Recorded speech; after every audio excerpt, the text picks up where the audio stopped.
going to do a sample search in PubMed. PubMed is a database that has a lot of great information in it, lots of scholarly resources, and you'll find yourself using it frequently. This will be a keyword search, meaning that I'm just typing words into the search bar and not using any of the more formal terms that we can use in more advanced structures.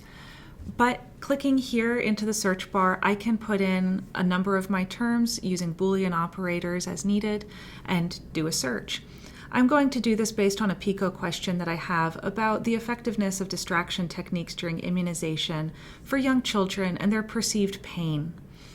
So I'm going to use my terms child and immunization and distraction and pain. All of these will have to show up in each of my search results. I immediately get 32, and you can see that I've actually already applied a filter. Last time I did a search, I had limited it to 5 years. It's retained that information.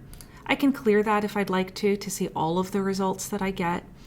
And you can see over on the left-hand side, this is where I actually do that limiting. You can limit using the year sliders at the top.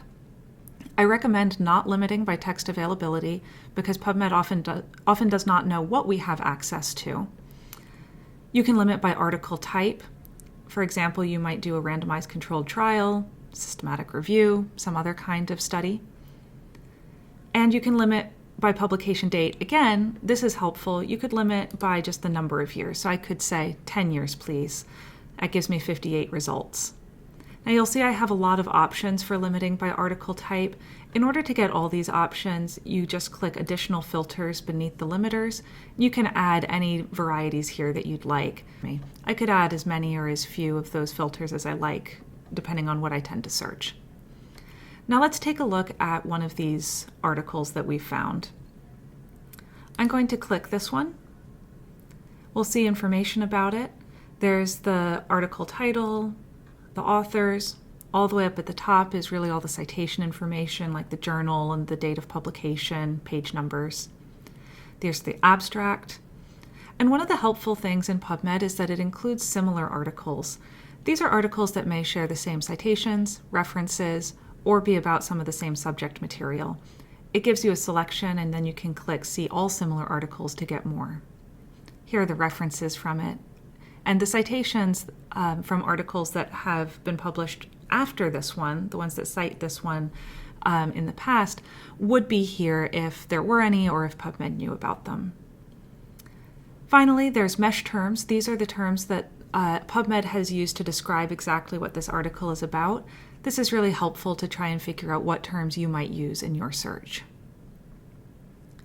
Now coming back up to the top, you can see the full text links here. PubMed will provide a number of links to everywhere that it thinks this article lives online. The most consistent way to get it is by clicking the Find It at WSU button, which will look across all of our subscriptions. The other links may work if we subscribe to it, but it also may not if it's not part of our holdings. When I click Find It at WSU, it uses a piece of software called LibKey to try and find the article across our collections. Here it's brought me straight into the PDF, which is great. Sometimes it also brings me into the catalog record, and then I can click into the database where it's held. If we don't have access to an article, it would still bring you to our catalog record, and you could request it through interlibrary loan. Now coming back to the record, you can click the Cite button in order to get the citation for this record. I always recommend that you double check the formatting and the accuracy of this information. It's often a little bit incorrect, particularly when it comes to the capitalization in the article title. You can change the format for what you need. I might switch it to APA. And then I can click copy to get it onto my clipboard, and then you can save it in whatever file you're using to track your citations. If I want to see my search history, I click Advanced under the search bar. You can see here the various searches that I've done recently. The one that I just did is here. Clicking the arrow shows me not just what I searched here in bold, but actually what it searched behind the scenes. PubMed is really smart about figuring out what I'm interested in, so it will give me a few different ways of saying the same thing, like it's including vaccination, not just immunization. It's also changing some spelling and looking in a few different fields of the record. You can see how it's translated each of those search terms down below. and up top it's showing you how it put them all together. This is great for tracking your search, knowing what works, saving it for later if you'd like to use it again.